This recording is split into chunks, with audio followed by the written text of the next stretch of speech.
지금 해상전의 승부는 배가 얼마나 큰가가 아니라 화력을 어떤 방식으로 분산시키고 필요한 구간에 얼마나 빠르게 투사하느냐로 이동하고 있습니다. 그 변화의 한가운데에 한국이 내놓은 해답이 있습니다. 바로 천무해상형입니다.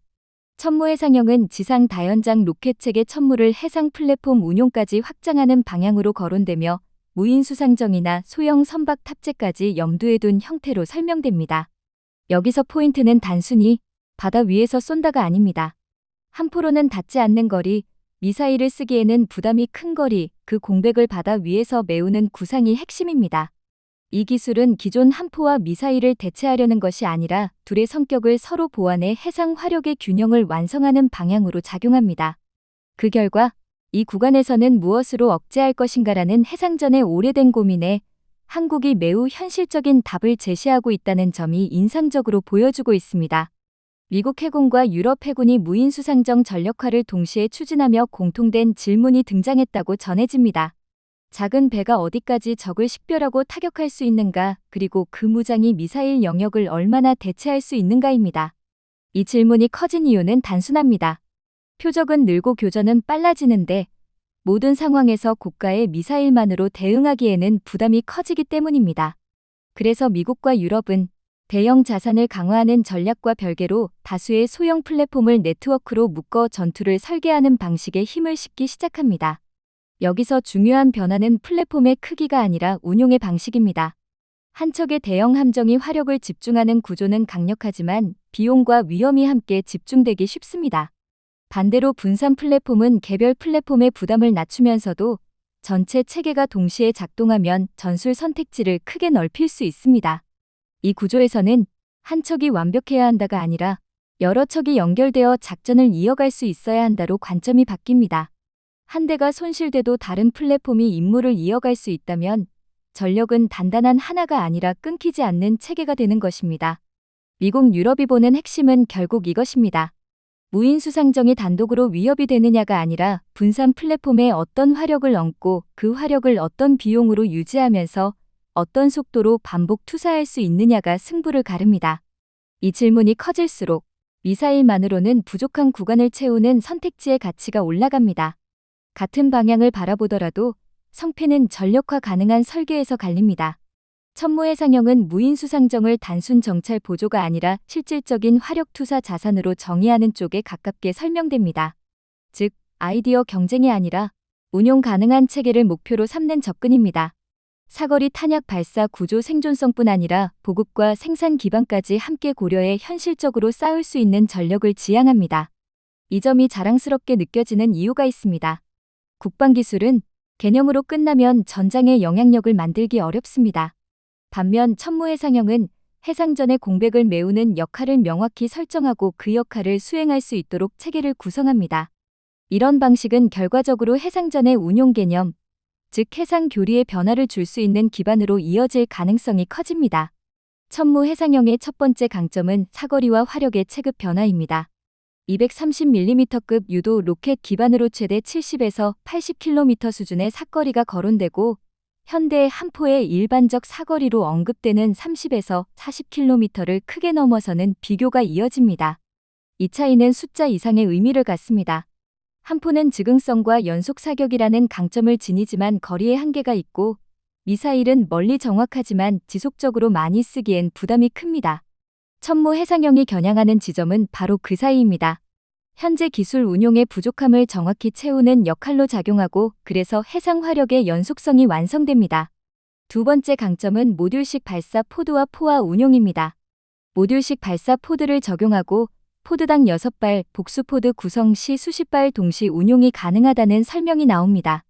이 구조는 전술적으로 매우 실용적입니다. 해상전에서 중요한 건 한 발의 위력만이 아니라 한 번의 교전에서 만들어내는 총 화력과 압박의 밀도입니다. 포화 운용이 가능해지면 상대는 방어 자산을 어디에 얼마나 분산할지 끊임없이 계산해야 합니다. 방어 측의 판단 부담이 커질수록 공격 측의 주도권은 커집니다. 이 점이 장점으로 작용합니다. 세 번째 강점은 운용 유연성과 보급 현실성입니다. 지상형 천무와 포드 규격을 공유해 탄약 호환성을 높인다는 대목은 새로운 해상 무장을 만들면서도 보급 운용 체계를 과도하게 바꾸지 않는 방향으로 이어집니다. 즉, 새로운 능력을 얻으면서도 운용 부담을 줄이는 설계가 결합됩니다. 이 결합은 실전에서 특히 강합니다. 전력은 성능만 좋다고 작동하지 않습니다. 운용이 단순하고 보급이 따라가야 반복 운용이 가능해집니다. 천무 해상형이 운용 가능한 전력으로 평가받는 이유가 여기에서 분명해집니다. 네 번째 강점은 해상 운용을 전제로 한 생존성과 안정화입니다. 소형 플랫폼에서도 운용할 수 있도록 해상 안정화 제어 알고리즘을 적용해 개발 중이라는 설명이 나오고 경사 발사 방식은 RCS를 최소화하는 데 유리하다는 논리로 이어집니다. 발사 순간만 노출되고 이후 재은폐가 가능한 구조가 장점으로 작용합니다. 이 부분은 단순한 멋이 아니라 해상전의 현실을 반영합니다. 바다 위에서는 플랫폼이 작아질수록 생존성이 더 민감해집니다. 그래서 은폐성과 안정화가 확보될수록 분산 플랫폼 운용은 더 현실적인 선택지가 됩니다. 천무 해상형은 이 조건을 정면으로 반영한다는 점에서 설득력이 커집니다. 천무 해상형의 매력은 기술만이 아니라 비용 대비 효과에서 더 선명해집니다. 미사일은 장거리 정밀 타격이 가능하지만 단가 부담이 큰 영역으로 거론되고 그 결과 모든 상황에서 미사일 중심으로 해상 억제를 설계하기는 어렵다는 판단이 자연스럽게 따라붙습니다. 반면 천무 해상형은 70에서 80km급 유도 로켓으로 한 포와 미사일 사이 공백을 채워 동시 타격과 포화 운용을 통해 낮은 비용 부담으로 높은 억제력을 설계할 수 있다는 흐름으로 정리됩니다. 여기서 중요한 것은 저렴하다가 아니라 현실적이다입니다. 해상전은 단발전이 아니라 긴 시간 동안 억제력을 유지해야 하는 경우가 많습니다. 그래서 비용 구조가 전력의 지속성을 결정합니다. 천무 해상형은 이 지속성의 조건을 만족시키면서도 한 포의 사거리 한계를 넘어선 구간을 담당합니다. 이 기술은 이전 한 포나 미사일의 성격을 더 보완해주는 측면에서 장점이 확실해집니다. 또한 해상 유도 로켓보다 한 단계 위 선택지로 평가된다는 비교가 붙으며 구경이 230mm로 커지면서 사거리와 운용 개념이 질적으로 다른 영역으로 진입한다는 설명이 이어집니다. 결국 천무 해상형은 새 무장 추가가 아니라 해상 화력 운용의 약점을 보완해 교리의 변화를 줄 수 있는 도구로 읽힙니다. 한 포 미사일 유도 로켓을 역할로 분화하고 그 사이를 연결해 전술의 공백을 지우는 방식이기 때문입니다. 실전에서 기술의 가치는 얼마나 많이, 얼마나 빨리, 얼마나 안정적으로 쌓을 수 있느냐에서 결정됩니다. 이 지점에서 천무 해상형의 평가가 강해집니다. 미국 하이마스가 연간 생산량 약 96문 수준으로 언급되는 반면 한국은 700문 이상을 양산할 수 있는 체계를 보유하고 있다는 비교가 제시됩니다. 또한 한국은 주문부터 납품까지 평균 24에서 30개월 일정으로 유지했다는 설명이 나오며 이런 생산 기반은 전시 동원 능력과 직결되는 신뢰 요소로 읽힙니다. 이 대목은 좋은 기술을 넘어 강한 전력을 만드는 조건입니다. 전력은 성능만으로 완성되지 않습니다. 공급과 유지가 뒷받침될 때 기술은 전장에서 의미를 갖습니다.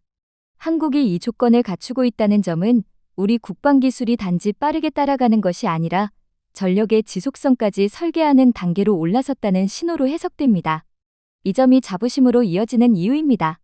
천무 해상형의 전망은 무기 단품이 아니라 생태계 결합에서 더 커집니다. 함정 전투체계, 특수성 건조, 원격 사격장치 발사대 개발 역량을 결집해 시너지를 내겠다는 전략이 제시되고 실외역 군집기동 성능 검증을 통해 다수 무인 플랫폼 동시 통제 능력을 입증했다는 내용이 이어집니다. 시장 측면에서도 무인 수상정 시장이 2023년 8억 9,400만 달러에서 2033년 31억 달러까지 확대될 전망이라는 수치가 제시됩니다. 이 환경에서 천무 해상형은 단순한 무기 옵션을 넘어 분산 플랫폼 전력화와 결합된 해상 교리 전환의 기둥으로 역할이 커질 가능성이 높아집니다. 이제 해상전은 함정 대 함정이 아니라 AI 기반 자율작전으로 전장을 지휘하는 방향으로 빠르게 이동하고 있습니다. 천무 해상형 그리고 천무 3.0은 이런 변화 속에서 압도적인 화력과 사거리를 받아 위 무인 플랫폼에 결합해 작전의 기준을 바꾸는 체계로 발전하고 있습니다.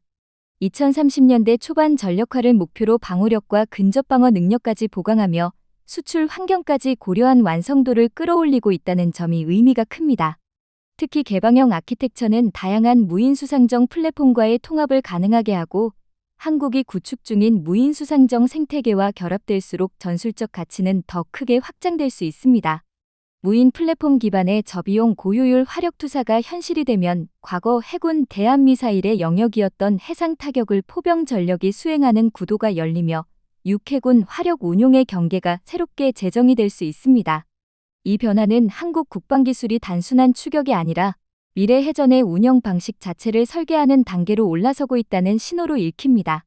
시청자 여러분, 도움이 되셨다면 좋아요와 구독 부탁드립니다.